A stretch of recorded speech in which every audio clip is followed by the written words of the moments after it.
De ervaren songschrijvers van de Brill Building kregen al gauw concurrentie. Een nieuwe generatie had zijn zinnen gezet op Tin Pan Alley. Rock'n'rollers van het eerste uur die dweepten met tienermuziek omdat ze zelf nog tieners waren.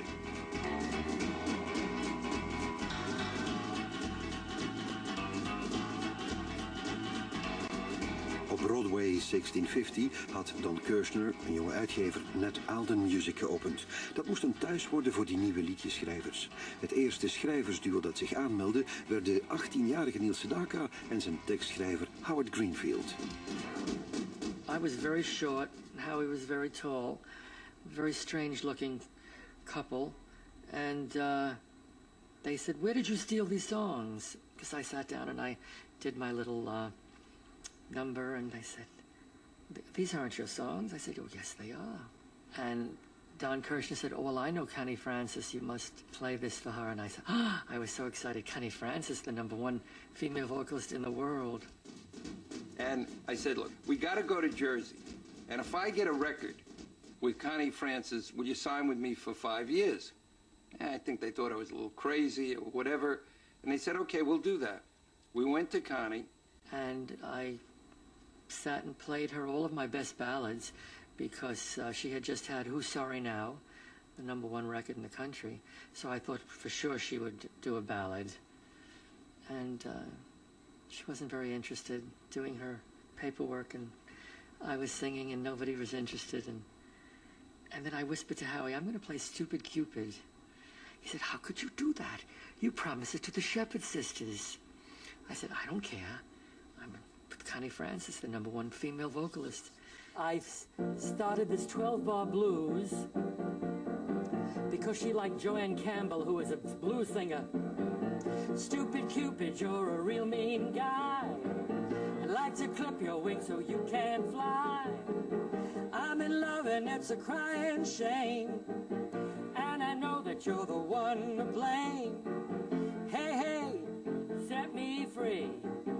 Stupid Cupid, stop picking on me." She said, "I'll take it. It's my next record." Hey, hey, set me free.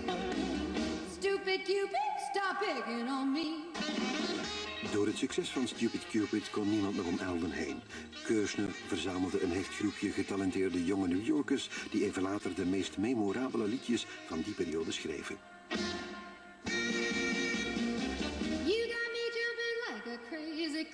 Donnie Kirshner and his crew of songwriters was almost like a reversion back to the 20s, where the publishers in Tin Pan Alley would have an office with a dozen rooms or so, and in each one there'd be a songwriter, a team of songwriters, grinding songs out. Barry Mann en Cynthia Weil zouden klassiekers schrijven als Uptown, On Broadway en We've Got to Get Out of This Place. Ook zij beleefden hun grote doorbraak bij Don Kirshner's Alden Music.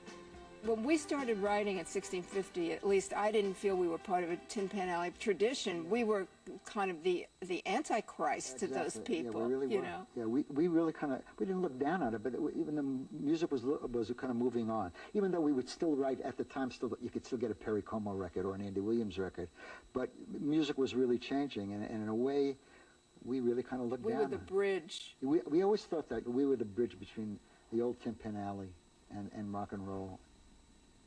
The environment was so energetic and so electric. So one songwriting team, Manuel, would write "You Lost That Love and Feeling." Goffin and King would be in another room writing up on the roof. Sedaka would be doing Breaking Up Is Hard to Do in another cubicle. What they did was songs that really came from the heart, that they felt, that they experienced. And they felt that if they could put it on paper, or the teenagers would be no different than them. And most of the songs, if you analyze it, they had a universal and global quality which everybody could relate to. In Billboard magazine, there's a page called The Hits of the World. They still have it. And I looked at the top songs in each country and bought the records and analyzed why they were hit records. There was a certain drum beat, a certain guitar lick, the harmonic rhythm where the chords changed. Girls' names were very big.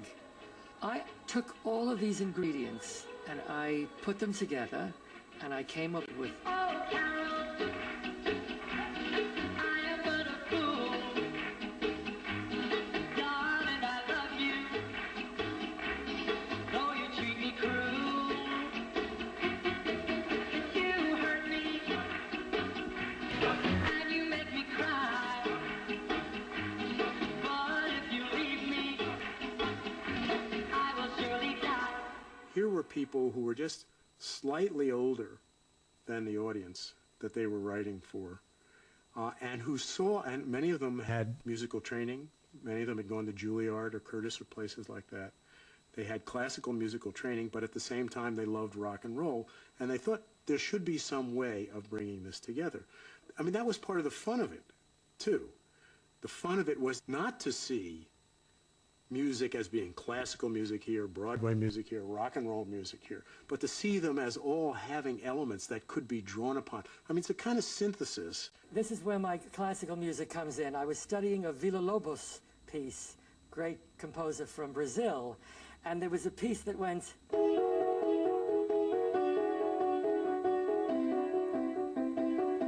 forget, it was from the Doll Family Suite. And I wanted the 1-6-2-5,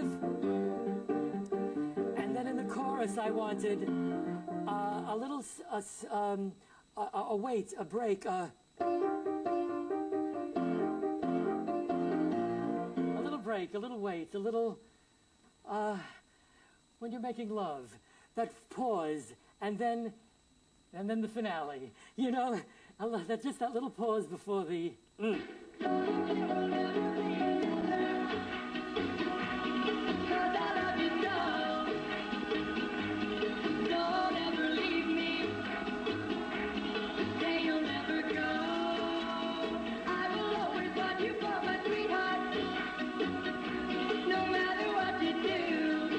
Het liedje was geïnspireerd door Neil Sedaka's ex-liefje Carole King.